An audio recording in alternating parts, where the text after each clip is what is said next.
นะโมตัสสะภะคะวะโตอะระหะโตสัมมาสัมพุทธัสสะนะโม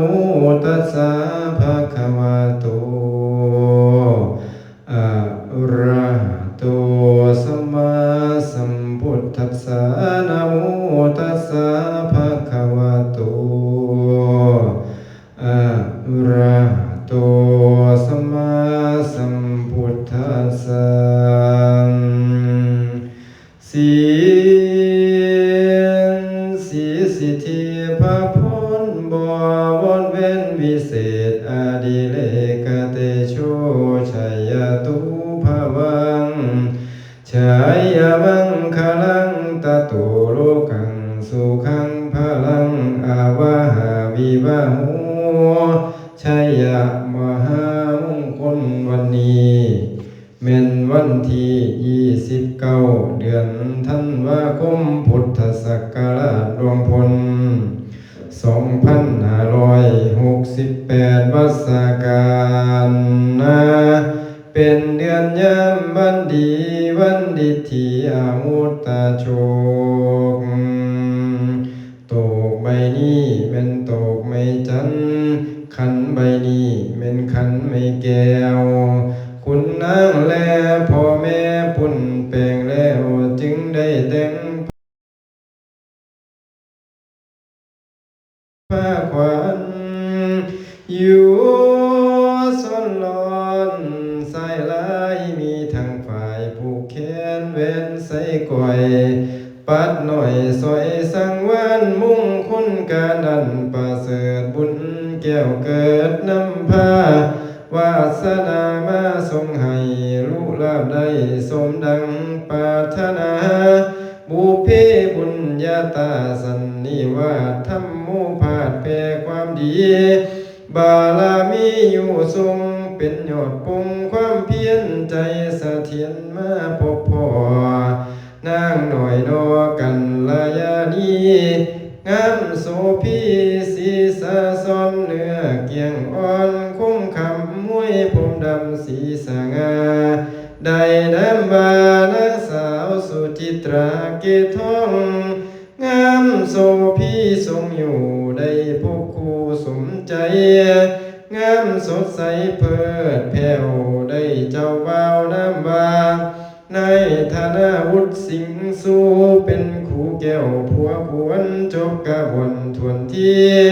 พวกน้องพี่น้องปีดาบุญนำพาวาสนาทรงอยู่บ่ได้มีหัวผู้ปัญญาได้พันลายาอันงามพองใส่องค์ต้องจัญญาบุญนำพานันเนียกได้พิเศษมงคลงามมีมนต์พองเสียได้เป็นคู่ชีวิตสมดังปรารถนาทางในธนบุตรสิงสู่ผู้เป็นเจ้าบ่าวบุญจงดาวน้ำชูอีกทั้งยอดนาพาทุนางสาวสุจิตาเกตทองเสมอดังราบยศสรรเสริญสุขขอให้หลังที่มาอยู่ทุกเมื่อทุกการทุกวันทุกยามตราบจิรติติการเฮืองยาวนานเสืบต่อไปก่อนผู้เถิดมาบัดนี้ทุกฝ่ายมีแต่ความปรีดีสีวิเศษปารภเหตุแห่งมุ่งคุณการมุ่งคุณงานการสมรสบริกรสประเพณีได้กระทำละบาสีเพื่อให้เป็นมังคลาดีอันประเสริฐบุญแก้วเกิดสมพันธ์จึงได้พากันคนควายหาอาหารเหลือหลายหลากสาปาภาคพร้อมทุกสิ่งอัน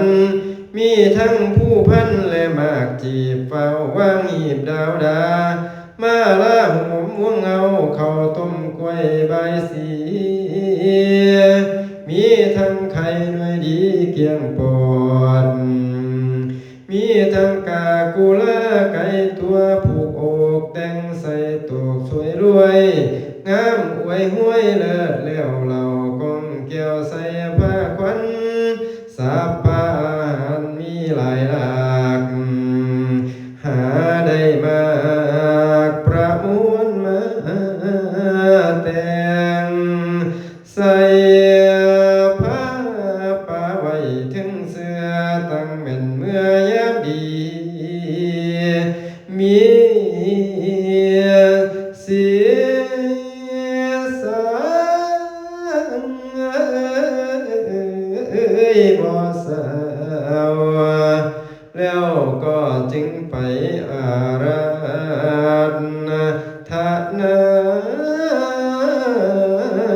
เอาอาจารย์เจ้าผู้ฉลาดมาดังอาจเอิ้นเส้นควันวาสี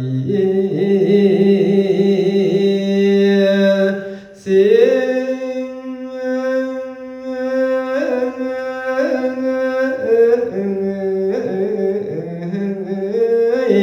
ว่าสีมือนี้เป็นมือสันวันดีวันเศรษฐีอามุตตาโชคประสิทธิโยพรมราคานาคอยผู้ตาก็จึงได้มาสู่คอยผู้ก็จึงได้มาหาตามภาษีภาษาคอยนี้เป็นผู้เฒ่าสร้างเว้าก้าวเชิญขวัญว่ามาพระลันยานสามเชิญเอาทั้งขวัญหน้าขวัญตาคิ้วกองขวัญเจ้าพัดกะละเม็นภาคบ้านอวยดานแล้วให้ตาวมาให้ตาวมา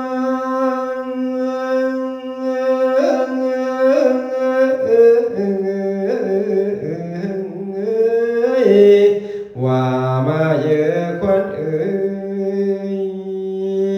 ขวัญตกหัวก้อยผ้ากันดอกขวัญตกหมอก้อยผ้ากันลูกขวัญตกหูก้อยผ้ากันพุ่นขวัญเจ้านี่อย่าได้ไปอยู่ส้นในห้วยดอกแก้มผูแก้มป่าว่ามาเยอะ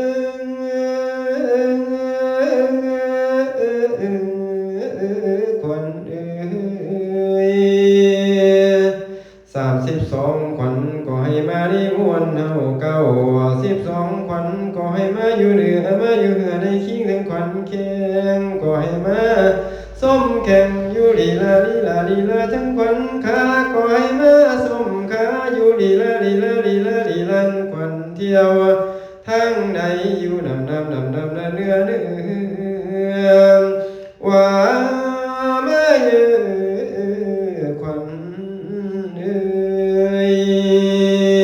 ขวัญผู้เป็นคำนั่นให้มาอยู่เว้นไว้ขวัญผู้เป็นวัดและเป็นไอเจ้ามานิมนต์เฮามีทั้งขวัญผู้เฒ่านั้นได้ค่อยสัก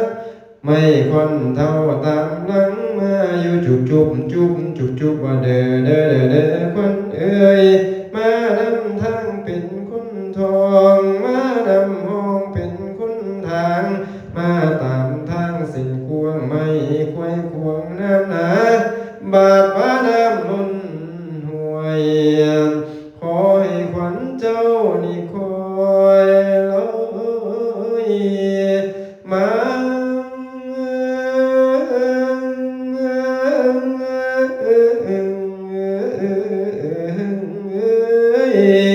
บาดว่าน้ำท่วมผู้ท่วมดอยให้ขวัญเจ้านี่เคียไม่หัวลมพัดเสียเกี่ยว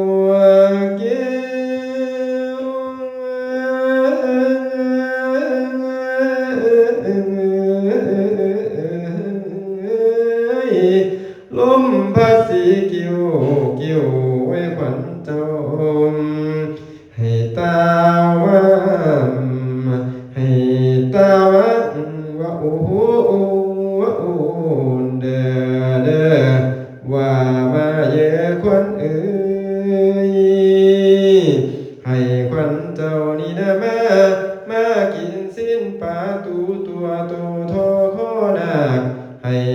เจ้านี่นานี่นานี่นานี่นานี่นามากินสิ้นปลาปากตัวทอข้อเหือให้ควันเจ้านี่นานี่นานี่นานี่นานี่นามากินสิ้นปลาเสือตัวทอข้อมาบาดบ้าหอดเดือน12ลมสีมาตาต้องหอดเดือนไอเดือนน้องลมสีต้องผ่าตาหนาวมาเป็นสีโวยโวยคอยสีคำมาแล้วนาคนเอ๋ยบาดบ้าหอดเดือน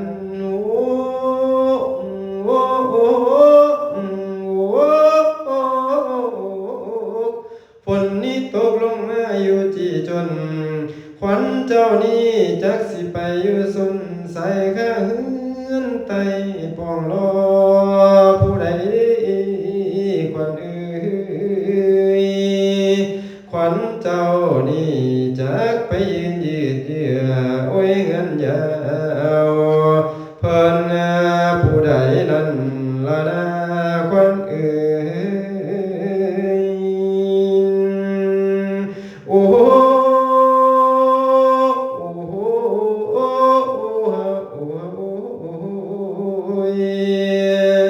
ว่ามาเยอะควันเอ้ยให้เจ้ามากินข้าวห่วมซ้ำมากินน้ำห่วมเอง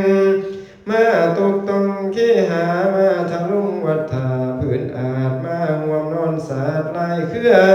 มาห่วมนอนเสือลายดอกหม่อนใส่ปอกลายคำมีประจำตุกแต่งแล้วมีทั้งหออาจแก้วเม่งสูงอาสนะมุ่งมานกังตกแต่งตั้งไว้พอดีว่ามาเยอะขวัญเอ้ยให้เจ้ามากินข้าวผ้าเงินเพิ่นตกแต่งผ้าคำแปลงเพิ่นแต่งแล้วผ้าแก้วเพิ่นแต่งร้องให้เจ้ามาเน่าในห้องเสวยผ้าเทวราชอย่าได้ขาดแขวเว้นนี้มือนี้นั่นเข็นเท้ากายเข็นนั่งทั้งสองทางแนบเนื้อมาเอาเอื้ออบอุ่นใจสองสีไม่ยอดแก้วแต่งกันแล้วกายเข็นนั่งว่ามาเยอะขวัญเอ้ยบัดนี้สองเขือเจ้าหักเอากันเป็นคู่อยู่น้ำกันสืบสร้างเฮือนเยาให้หุ่งเฮืองตามเหตุเบื้องโบราณท่านได้กล่าวไผทำดีจึงจะได้เจริญขึ้นแม่นเลื่อนคุณความบับจนบ่มาไกลความจันไรก็เหินห่างอยู่ทั้งสุขอยู่สั่งร่างให้อายีเพิ่นว่าการเป็นผัวเมียนี่หากมีแนวมาแนวจองสายสะเน่นเกี่ยวของน้ำปองอยู่บ่ว่างจึงได้เที่ยวทางพ่อเจอกันปั่นเข้าใส่จึงได้มาอยู่ใกล้เป็นคู่อยู่ดอมบัดนี้แนวใดๆก็พร้อมตามมีประเพณีมีแต่แนวดีๆบัดบ่มีแนวให้การเป็นผัวเมียที่ถูกต้องตามของเขาแต่เก่าหลังฟังคำสอนเด้อลาเพียงขวัญตาเจ้าทั้งคู่ผัวแก่นจันเมียแก่นคู่เป็นคนหูอย่าเลื่อนคล้องให้ผัวเป็นพี่เมียเป็นน้องให้เว้าคงความกันเด้อนั่งเด้อให้ผัวเป็นพี่เมียเป็นน้องให้เว้าคงความกันเด้อชายเด้ออย่าสิดันไปคนละทางสิขาดการลุ่งวน การเป็นผัวเมียนี่ให้มีดีตั้งร้อยเทื่อให้ดีกว่าผัวให้ดีกว่าเมียไปอีกซ้ำจังคุณคำสิหุ่งเฮืองตามเหตุเบื้องเครือญาติวงศาญาติทั้งผัวญาติทั้งภรรยาอย่ามินแค้นความหมายสายทางผัวสายทางเมียให้ถือมันให้สำคัญคือเรื่องอื่น อย่าสิคิดลบหลู่ปู่ดันแม่นเรือนคงให้เขาลบพ่อแม่พี่น้องปู่ย่าตายายกายไปมามองเห็นยาสูเพ่งความเบาเห็นเพิ่นเป็นผู้เฒ่าให้ย่อคุณเอิ้นพ่อแม่ใหญ่ให้ว่าลุงสูงให้ว่าป้าพ่อเป็นหน้าหลานน้อยให้เบิ่งเอาคำปากเว้าให้เจ้าครอบครองเมียเด้อนางเด้อคำปากเว้าให้เจ้าครอบครองผัวเด้อชายเด้ออย่าสิเลยตามเลยรวมเกินเลื่อนเลื่อนอย่าสืบเผื่อความเบานักเบาสูงต่ำคำปากเบาบ่ได้ซื้อจาเบาให้อ่อนหวานนะพวกเจ้าอย่าได้ขี้คันเวียกงานหูจะคิดทำให้มันเสร็จอย่าปล่อยปลาละเว้นอย่าสิมัวความเล่นปายันขี้คันใหญ่ความจันไรเดือดห่อนสิห้อมไม่ว่าจีเผามันสิติดไปหอดลูกเต้าความสัวมัวหมองต้องให้มันคักฮักดีให้อดกันให้พวกเจ้านั้นมีขันติมันอย่าพันแปรเป็นขันแตกอย่าสิเหกออกหัวน้ำติ้วสิตอกตาตามตำราใครสิอุดมดีสุดยอดจังสิปอดอ้อยส้อยเต็มร้อยเป็นเฮงยิ่งจังสิปอดอ้อยส้อยเต็มร้อยเป็นแห่งชัยว่าดังนั้นแล้วก็จึงใบเอาฝ่ายอ้อมแก้วมงคลบุญคุณดีงามดูอาจผู้ควันอาจเอาขวัญว่ามาเย